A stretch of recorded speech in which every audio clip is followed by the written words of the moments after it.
The Escalade is essentially a nice Suburban. The Suburban came out before World War II. It is by far Cadillac's most successful product. GM has taken one of their longest running vehicles and applied performance thinking to it to create the industry's most powerful full-size SUV. Which doesn't make a lot of sense because that was never the intention of the Escalade or the Suburban. But they aren't the only ones to do that.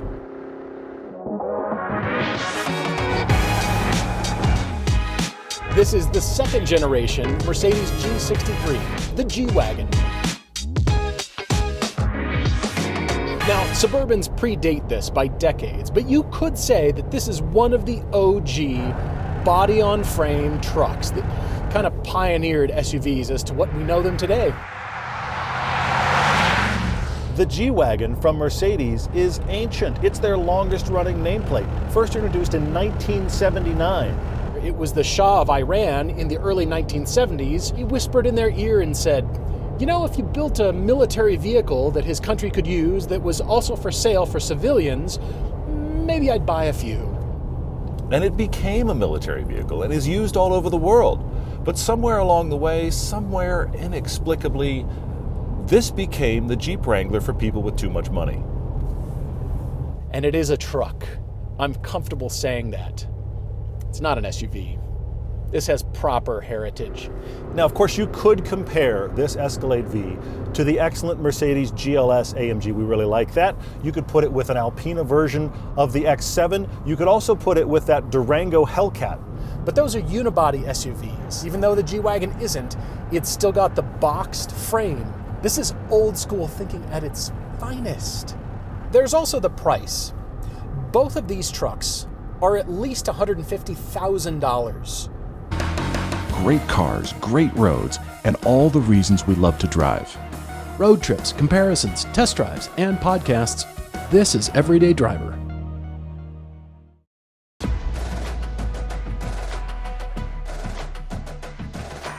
Look at both of these. From a silhouette point of view, they really aren't interesting. They're just a two-box shape.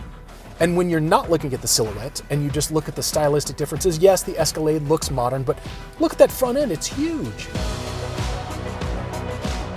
This generation, of course, has gotten even bigger. This is the small Escalade, because it's not the ESV, which is the full Suburban length. This one is the one that is the size of the Chevy Tahoe.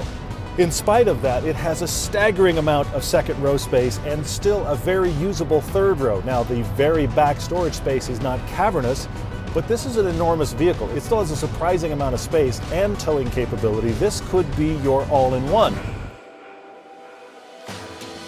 This is an entirely different truck on the inside. This is modern and elegant and sweeping and flowing. Nothing like that on the exterior. But I do like being here. And I like that Cadillac has offered this OLED screen. It's enormous. It very much is Mercedes thinking, but they've put their own flavor on it. All of it is very readable, it's touchscreen, it's simple. They have done a great job on interface here, and in a world where everybody has those interfaces, this is one of the better ones I've seen.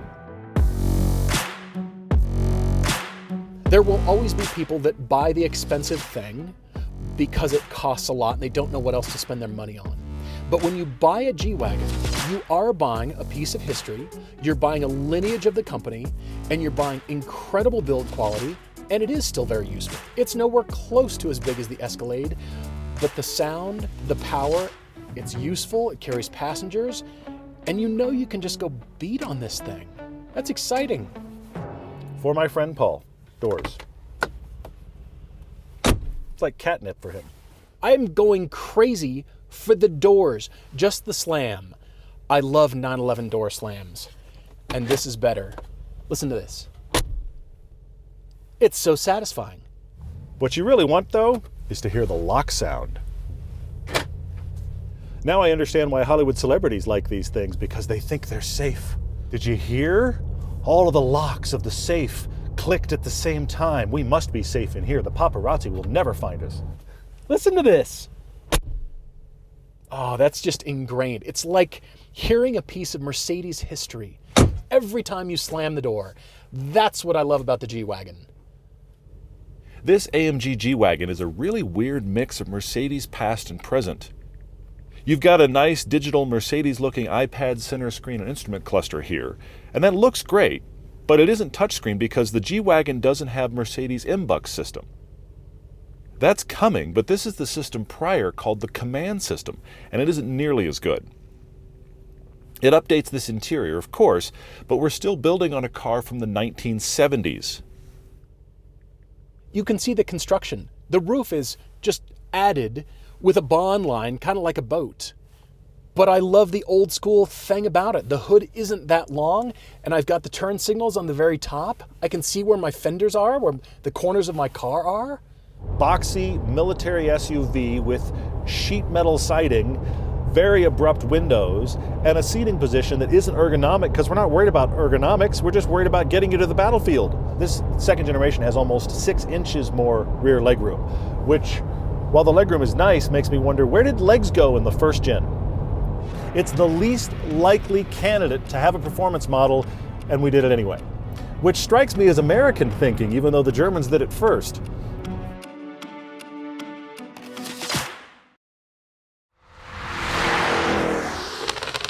Remember the Blackwing CT5V, that incredible sedan that everybody loved? Well, they decided to take that engine and put it in this Escalade.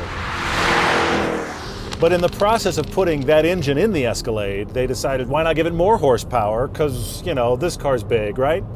683 horsepower, 653 pound-feet of torque, which makes this unnecessary, honestly. It makes it massive and questionable and still yet fun. And we're down in second gear here, okay? Jump off the throttle.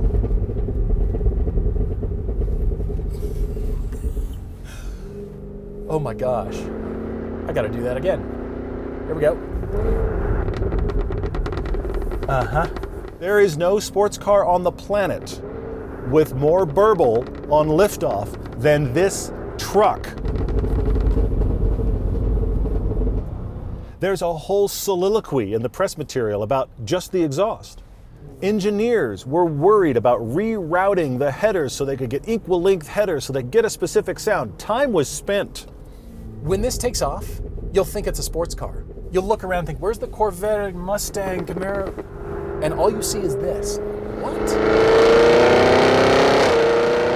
Now, it weighs 6,200 pounds, but at some point, GM has figured out how to make the power overcome all this weight because it's fast. It's absurd.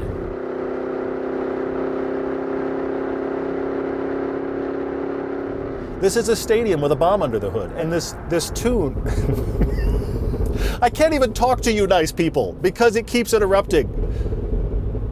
It sounds like someone lit something on fire in the back half of the car. There's like firecrackers back there. Here we go. Under a bridge. I'm a child.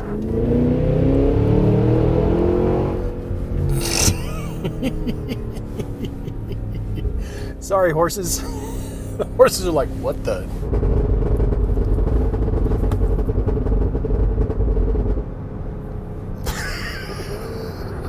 That is truly absurd. I mean, genuinely absurd and unnecessary, and as you can see by my face, hilarious. And you know what's the most interesting, especially about the Cadillac, is that whenever I tell somebody this is a nearly 700 horsepower SUV, they just kind of take a step back. There's suddenly some reverence that happens. Yeah, they built it. It costs a lot of money. None of us need this. Nobody needs this thing. There isn't a person on the planet that needs any of this stuff. But you want it. You want the power.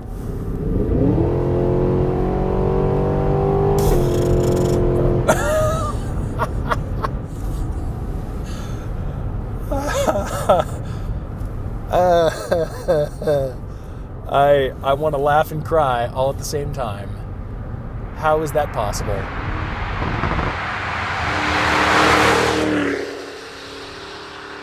The power and the magic of the speed in this Escalade V is actually all above 4,000 RPM. Below that, it feels like it has enough, but that supercharger's got to really gain all of its breath. And above 4,000 RPM, it really has a lot to say for itself. But it is interesting how in the middle of the rev band, it feels powerful, but it isn't all that impressive. And I think that's one of the things that... I'll wait. Okay, that's one of the things that allows the 0 to 60 time to be a little slower than a lot of the competitors. Okay, all right, hang on. I gotta go back to like slippery mode. There, okay. Are we quiet now? Yes, okay, we're quiet.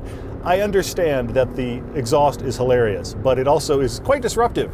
Speaking of things that are disruptive, voice enhancement.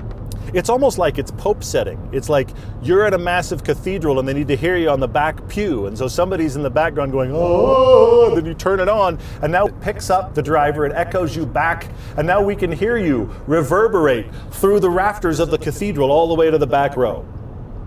I don't know that that was needed, but again, we're not in a land where we need any of this.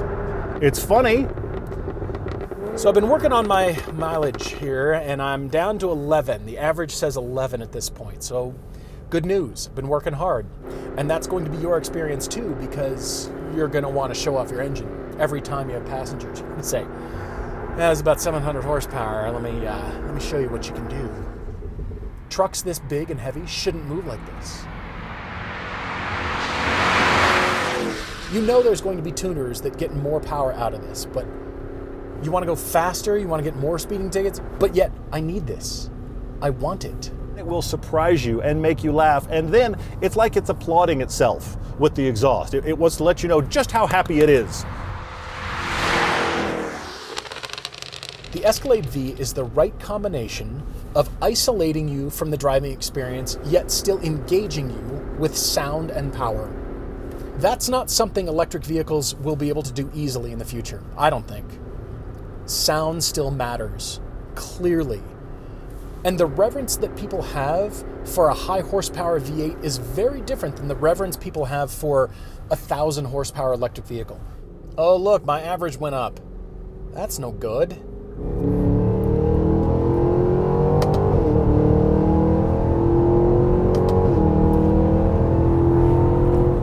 Okay, yes, I mean, hilariously fun, thoroughly enjoyable, I have to admit. Utterly absurd and unnecessary. I'm surprised that Cadillac doesn't try to sell this for use in Germany. Imagine this thing on the Autobahn? Are you kidding me? I'm freaked out by the thought, but I want to see it.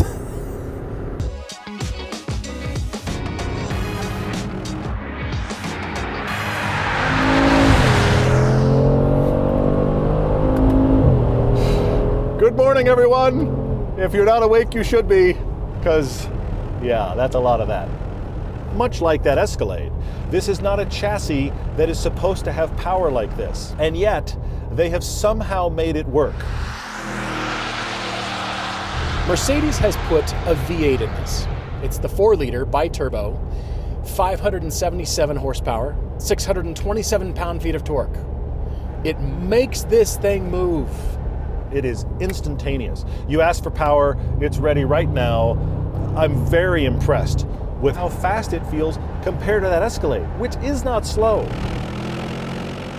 But think about this. This high-performance SUV is a half-second faster 0 to 60 than the Escalade. And I'm not talking about the Escalade does a 10 and this does a 9.5. I'm telling you the Escalade does 4.5 and this does 4. It's quite unbelievable. Oh, look, the roads are drying up. That's some good power. You keep your foot in it, your brick is going over 100 miles an hour. And 577 is over 100 less horsepower than the Escalade. But keep in mind, it's only 5,800 pounds, which is still very heavy. But it doesn't feel like it when you're driving. In comparison to SUVs, this is one of the more engaging and nimble feeling SUVs I've ever driven. Why is this brick fast? AMG, oh my God. That's the clientele, right? That's the person who buys this car. Oh my God.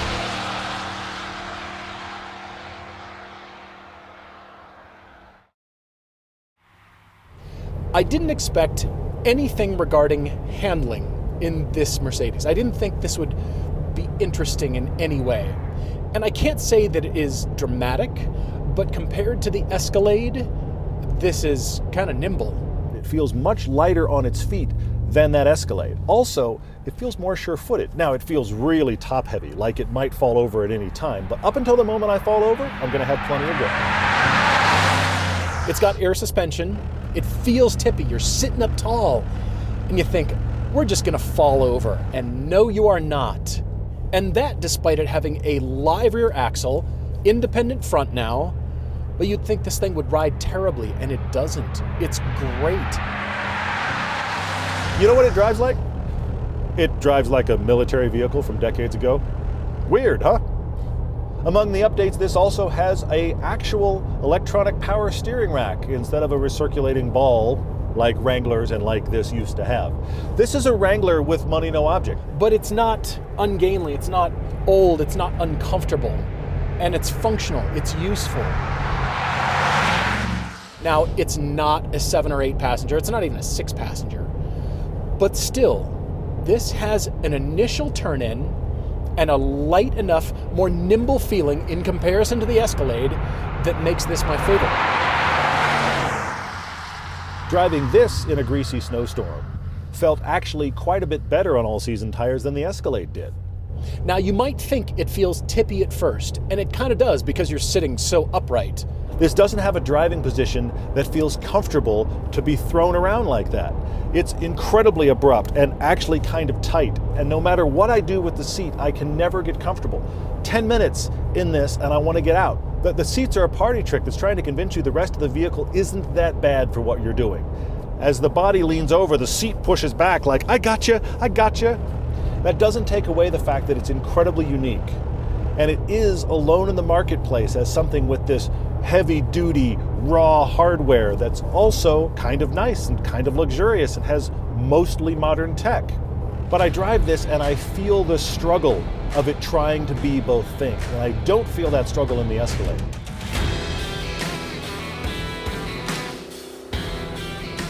Now there's many modes. Over here on the left, towards the driver's door, you see the mode button. But the most important mode of all is hidden behind the gear shift lever right here. It is the V mode. V mode turns everything to 11. Everything that is adjustable on the Escalade, which is a lot, from the steering input to the brakes to the suspension, the power, the sound out back, you can customize that, and the V mode turns everything on. But the good news is, it saves the last mode that you did. The ride quality is superb. The steering is irrelevant, but it makes you want a road trip, and it's comfortable and it isolates you, and it's not tiring. Cadillac is thinking of the sports car buyer who has something hot in their garage and still wants a fun experience. A lot of effort was made to make the Escalade V drive better, drive more like a performance vehicle, which is interesting because it's not a performance vehicle. Nothing about this is a performance chassis. It is old school as it gets. This and the G-Wagon are some of the very few hanging on to body on frame at all, unless you're talking pickups. So this has the 4th generation of their magnetic ride control. It also has air suspension. This is for the dad who realizes he can't have a fun car anymore and he really misses that muscle car feel, but he's got a lot of kids and a lot of gear and a boat to haul. And so I'll buy the Escalade V and it'll sound and kind of move like my old muscle car. But it's not. It's massive. This is a house. It's a house. Let's see here. Let's go to Tour and turn everything off to the most comfortable. Yep, we're going stealth. Okay. Combined with the massage seats, this is the road trip car. You're good. This is the best of all the worlds. When I first drove this, it was actually in a nasty snowstorm, and this comes on the only tire that they make for this car, which is a Bridgestone All Season. So they don't offer a full performance tire on this car, or in our case, a winter tire. A tire that could handle adverse conditions. Now this All Season is actually okay, but when you get a really slick snowstorm, no All Season's really up for the task. That combined with the sheer scale of this truck made it kind of questionable when you put it into a nasty snow situation. Now with winter tires on, it would be no big deal at all. But while driving this in a snowstorm, I was suddenly very aware of the weight. Because getting going in a snowstorm is one thing, stopping is paramount. And this just feels massive. In fact, this Escalade V, in spite of its massive brakes, takes a little bit further to stop than the standard Escalade.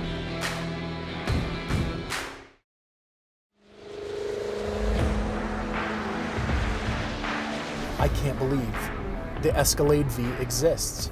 But what's funny is, it's in direct conflict with the Cadillac brand.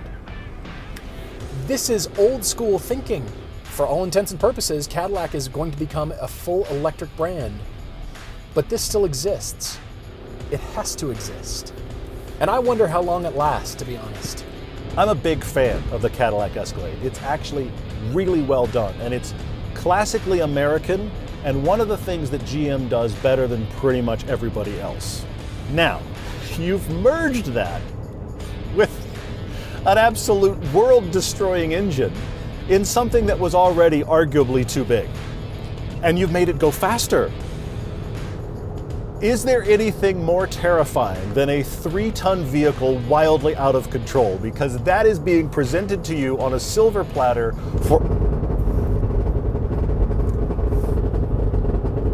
for anyone to use in the Escalade V. What this Escalade V does more than just about anything I've driven is just feel excessive in a fun way.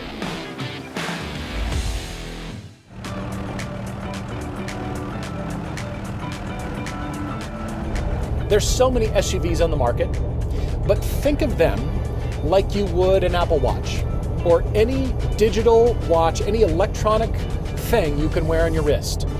That will eventually end up in the junk drawer in your kitchen. But this is like a classic Rolex. This is like a classic watch that you hand down to generations.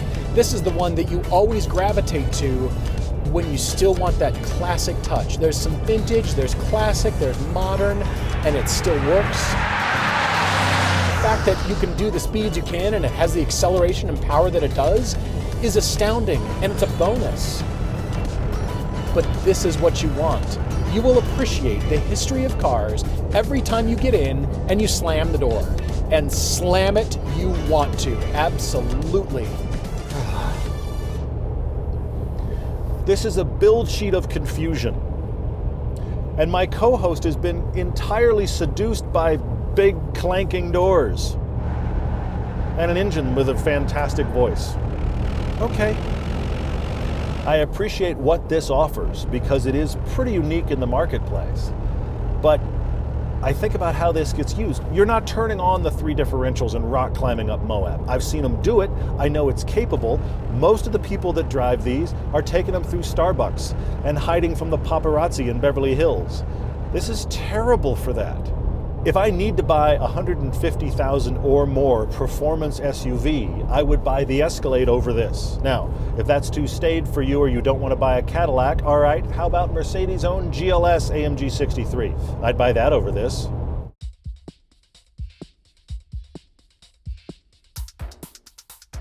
It's funny, driving the Escalade V is sort of like you don't know what you're missing until you've experienced a truck like this. No, it is not a sports car. I don't care. It's not the one for me, but for the things that it does, I can see why Cadillac offered this. And they threw down. I'm in love with the Escalade, but it's so big. I kind of think I'd like the Mercedes better. This isn't a cathedral. I'm sorry, it's not a Catholic cathedral. This is a Southern Baptist megachurch.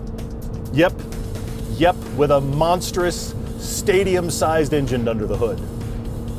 And it makes you want to kind of like wave the American flag and sing it because it's unnecessary and hysterical. Don't want it, but if you made me pick, I'd have to go with this because this is supremely usable and comfortable and can do all of the other things that a family hauler must do and should do, and for $150,000+ needs to do.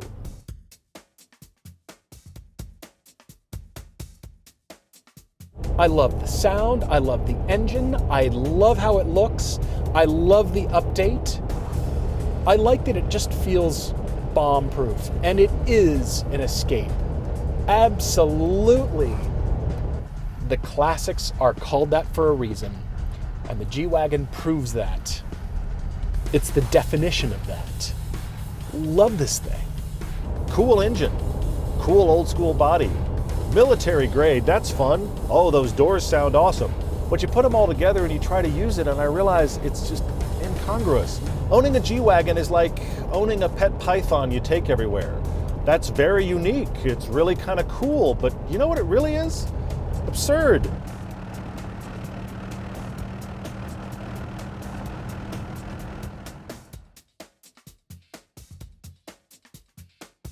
They're not for everybody. Very few people can afford these. But if you have the means, I highly recommend it. And you know what's crazy about both of these trucks is that they're available to buy now. Even slightly used, they're available. The fact that the manufacturers built them because we're in a time of automobile change and the industry has this huge shift. And yet you can buy the largest, most powerful, most gas-guzzling SUVs ever offered right now. That's pretty amazing.